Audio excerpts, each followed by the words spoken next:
Nós estamos iniciando mais um programa de Ciência e Saúde do Centro de Ciência da Saúde e Agrárias e hoje nós vamos conversar com o professor Luiz Pedro Bonetti, professor do curso de Agronomia, que vai tratar conosco, discutir algumas coisas relacionadas à cultura do trigo.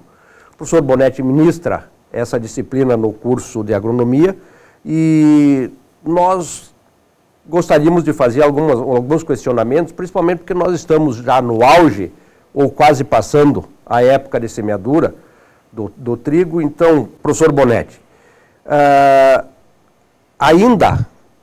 ou já há prejuízo em relação à época de semeadura do trigo para nossas lavouras, principalmente para a região de Cruz Alta? Bom, a gente tem ouvido falar e tem sentido muita preocupação por parte não só de produtores, mas também de técnicos, enfim, da comunidade envolvida com a atividade de produção agrícola, sobre essa continuidade de dias com chuva, né? E esse aparente excesso de umidade que tem no solo, que tem impedido a preparação e principalmente a atividade de semeadura do trigo. Mas na realidade a gente tem que dizer o seguinte: existe, né, através de trabalhos de pesquisa, e no Ministério da Agricultura, existe uma classificação que a gente chama zoneamento agroclimático para a cultura do trigo, assim como para outras culturas. E dentro do zoneamento agroclimático para a cultura do trigo, para a região, a nossa região aqui de abrangência, né, da nossa universidade, a região que a gente chama do Alto Jacuí, nós estamos ainda, né, dentro da data, do período recomendado, indicado para cultivo do trigo. Portanto, não tem assim vamos dizer assim, ele vai do dia 21 de maio até 30 de junho, então está na plenitude da época. E tem mais uma questão que a gente discute muito no próprio curso, né? E a gente discute com nossos acadêmicos e com alguns técnicos e profissionais da área, aquele aspecto relacionado com o cuidado que tem que se ter para utilizar a plenitude do tempo previsto de cultivo e principalmente para escapar futuramente da ocorrência de geadas, que é de alto risco para essa cultura. Nós sabemos que normalmente a última geada na nossa região é dia 20 de setembro. Nós já tivemos perdas totais praticamente na cultura do trigo em função de geadas nessa época, né? Então eu acho que o ideal seria a gente aproveitar o final da semeadura, da época de semeadura preferencial, para tentar escapar, já que nós temos aí em torno de 70 dias da emergência ao florescimento do trigo.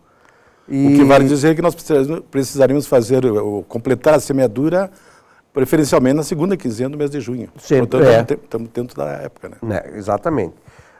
Embora a gente não saiba, e isso depende do São Pedro, saber até quando vai essa ocorrência e essa frequência, né, de precipitações que tem ocorrido nos últimos dias. Mas existe ainda dentro do zoneamento, nós temos ainda ali, professor Bonetti, uma situação que nós podemos até dia 7, uma semana após 7 de julho, por ali, 10 de julho, ainda existe a possibilidade da gente cultivar ou semear 15% praticamente da área, né, que estaria dentro da recomendação, inclusive com apoio, com benefício para o agro, de seguro agrícola, esse tipo de coisa, né?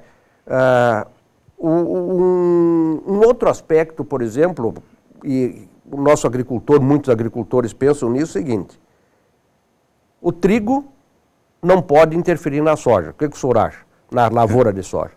Pois aí é uma questão, isso é muito antigo, né, na atividade agrícola, aquela questão de privilegiar, ou não diria bem privilegiar, mas concentrar maior atenção e foco numa cultura em detrimento de outra, quando são culturas sucessivas. Isso aconteceu historicamente na nossa agricultura, antes do período agora da era da soja.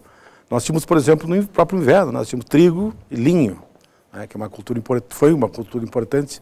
Eu acho que ela teria um espaço, inclusive, importante na atividade agrícola. E o linho ele foi prejudicado, foi marginalizado em função de todo mundo colocar atenção máxima em cima de cultura de trigo. Isso está ocorrendo agora, foi uma inversão a partir do final da década de 70, ou entre 60 e 70, em que quando a soja passou a ser não mais um cultivo, né, para forragens ou para alimentação de porcos, né, de suínos, como era, a gente chamava até a soja de feijão de porco, e ela passou a ter mais importância, e hoje tem, inegavelmente, mais importância que o trigo. Então, o que acontece hoje? Se concentra toda a atenção na soja, pensando na soja futura, na futura implantação da lavoura, e é por isso que se joga, né? Essa tendência do agricultor querer antecipar o período do trigo e aumentando o risco lá para a questão de geada, né? Que é histórico entre nós também a ocorrência. Há trabalhos, inclusive, de pesquisa que determinam frequência, períodos de frequência de ocorrência de geada, com alta perspectiva de ocorrência e alto percentual de risco, e faz com que o trigo seja considerado uma cultura de risco no nosso sistema agrícola. Uhum. Então, sem dúvida, tem que ter... Eu acho que existe isso hoje. Uma outra preocupação que a gente tem observado é que o agricultor, ele parece que está louco para se livrar, né? Quer plantar, plantar, plantar. E aquele sistema colhe, planta, enquanto na realidade a condução e o manejo da lavoura é o mais importante que tudo.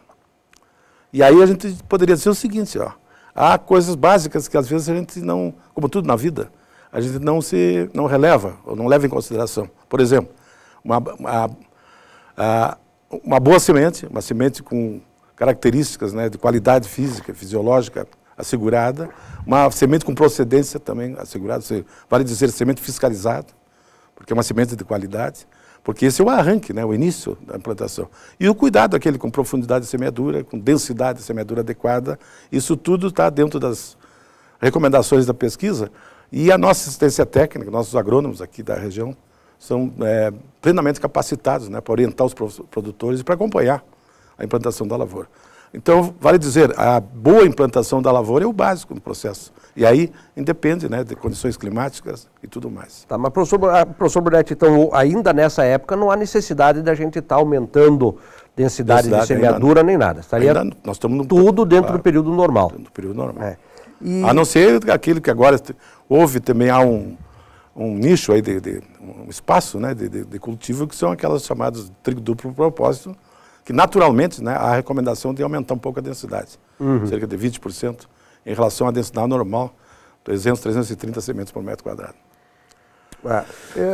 Como o nosso programa é Ciência e Saúde, e o senhor leciona no curso de agronomia a disciplina de genética e biotecnologia, as outras culturas estão bastante desenvolvidas do ponto de vista de biotecnologia. Como é que está o trigo hoje, em termos de GNBT, genes de resistência, esse tipo de...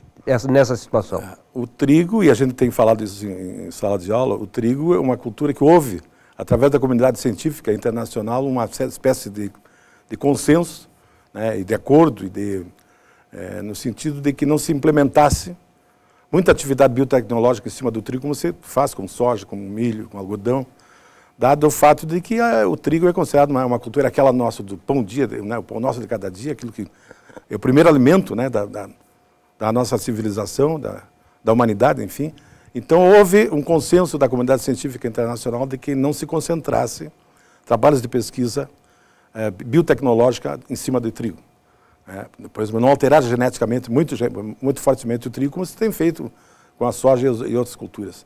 Então, nesse sentido, o que está se tentando e começando a fazer no campo da biotecnologia, da engenharia genética e da transgenia, vamos dizer assim, é alguma transformação do trigo geneticamente para a qualidade, só aspecto qualitativo. Nutricional.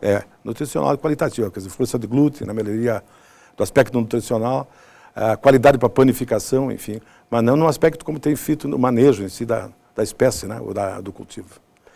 Mas do ponto de vista de sustentabilidade que agora se procura em toda a lavoura, em todas as culturas, uma produção sustentável, não seria interessante que houvesse também esse trabalho, a inserção de GNBT, a inserção de genes de resistência à seca ou a outra, na própria cultura do trigo?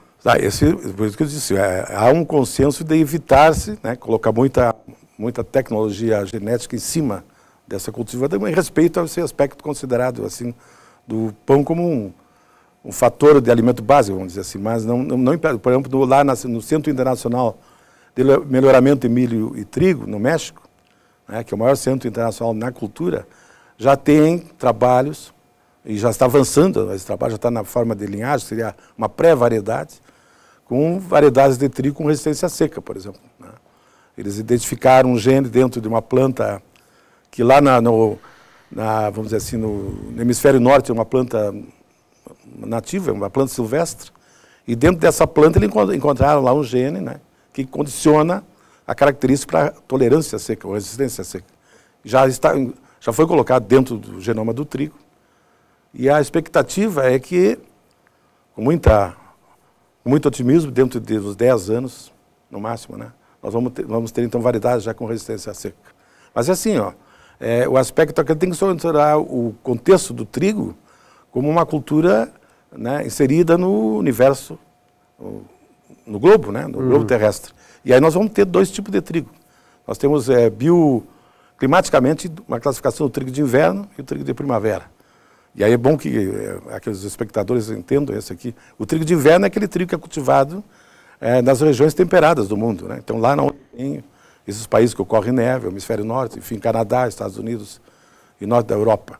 E o trigo de primavera é aquele com o clima mais ameno, que é o nosso trigo aqui. Então o nosso trigo é considerado trigo de primavera, embora seja de inverno para nós, né? Já seja difícil explicar isso, mas ele é semeado, né? Agora, ele é semeado então na época inicial, né, de inverno, desenvolve-se, né, e a colheita vai ocorrer lá no fim da primavera, início do verão. Então, considerando esses dois tipos bioclimáticos de trigo, há esse trabalho todo buscando, então, resistência seca, já tem trabalhos nessa área, mas eu diria, então, que a concentração de trabalhos de engenharia genética não está tão acentuada quanto nas outras culturas. Muito bem. Professor, para a gente encerrar, então nós estamos dentro da época ainda preferencial para a cultura do trigo para a nossa região. Sem dúvida. Né? E não tem nenhum apavoramento, digamos assim, do ponto de vista do produto para o produtor. Né? Agora, para a gente fazer só uma análise prévia do que está sendo esperado, por exemplo, com a cultura, rapidamente, cultura de milho e cultura de soja. Nós estamos logo em seguida, a partir de agosto, a gente já sabe que tem alguns produtores da nossa região que começam a instalar milho e outros começam já a semear soja em final de setembro, tentando às vezes até fazer 2 ciclos. O trigo, aliás, a soja e o milho e a soja, ou a soja e o milho, né, nessa ordem, assim como o trigo, todas as culturas, isso através de anos e anos de pesquisa, têm estabelecido esse zoneamento, né, o zoneamento agroclimático, que estabelece, então, o calendário de semeadura. E são específicos, tem data preferencial, tem data tolerada, né, para a cultura. Há um período, que a gente chama de período crítico, de instalação e implantação das lavouras, e deve ser seguido à risca, porque isso aí é resultado, né, de anos e anos de experimentação. Para dar uma ideia, no trigo nós temos 38 anos acumulados de informações tecnológicas, né, que foram pesquisadas nos centros de pesquisa. Isso é um somatório de conhecimento humano. A mesma coisa vale para a soja. Quantos anos nós temos de reunião de soja? 36, 37. Começou em 74. Nós temos, então, um elenco grande de informações que estabelecem o período, né, ideal, a partir do dia 20 de outubro, não é isso? Nós vamos até 20 de dezembro. Soja, não pode, de soja, não pode fugir dessa época, porque nós estamos fazendo, o resto é loteria, né? Loteria, exatamente. Estamos tentando, arriscando. Há muita tentativa, muita má informação. Tem muito produtor que está tentando fazer 2 safras de soja. 2 safras, sem embasamento científico. Sem embasamento nenhum, e aí depois vão mal, ainda dizem que colheram bem, porque os outros vão atrás, é complicado. É complicado. Então nós temos isso aí. Agora, esse aparente apavoramento a gente vê muito na imprensa, né? Porque a imprensa tem que manchetar, né? A manchete faz parte do processo. Aí aparecem então as manchetes dizendo, tá perdida a lavoura de trigo. Eu tenho lido por aí nos jornais e assistido na televisão, na mídia, enfim. E já estão dizendo que não tem mais safra. Não é assim, não. Nós estamos ainda dentro do período. Dentro da época. O que vai depender, evidentemente, se continuar o São Pedro meio de mau humor, continuar chovendo. Aí sim, não tem condições, né, ou depois de começar. Exatamente. O trigo é uma cultura muito difícil, porque chove na primavera, nós temos doenças, choveu depois do florescimento ou durante a maturação, nós temos a piora da qualidade do grão, a perda da qualidade do grão. Então, ela é uma cultura bastante difícil de ser conduzida, né? Até pela época, né? Porque nós sabemos, até nós, o organismo humano, né?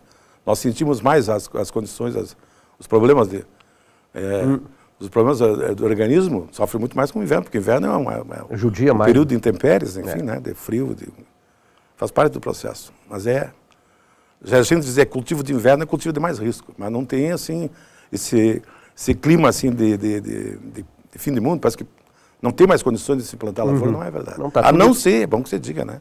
Que continua esse panorama, né? Bom, mas... A gente acorda mais, pô, hoje vai ter sol, de repente está chovendo. Está chovendo. A própria informação climática, né? Os climatologistas têm, ultimamente, até dando uns errinhos, né, de previsão, embora a previsão seja mais... mas nós estamos então aí para a nossa região, nós temos ainda mais 10 dias tranquilamente para o pessoal concluir, ou semear ou concluir. E com aquele detalhe que hoje os equipamentos de hoje, né? Sim. A mecanização da lavoura hoje permite você plantar rapidamente uma lavoura. Bom, muito bem. Então nós ficamos aqui com o programa Ciência e Saúde, do Centro de Ciências da Saúde e Agrárias, e agradecemos então ao professor Bonetti pela participação e gostaríamos depois e posteriormente discutirmos alguns assuntos mais relacionados à cultura de verão, à biotecnologia, enfim, aos vários assuntos que estão sendo desenvolvidos cotidianamente dentro do curso de agronomia. Obrigado, professor.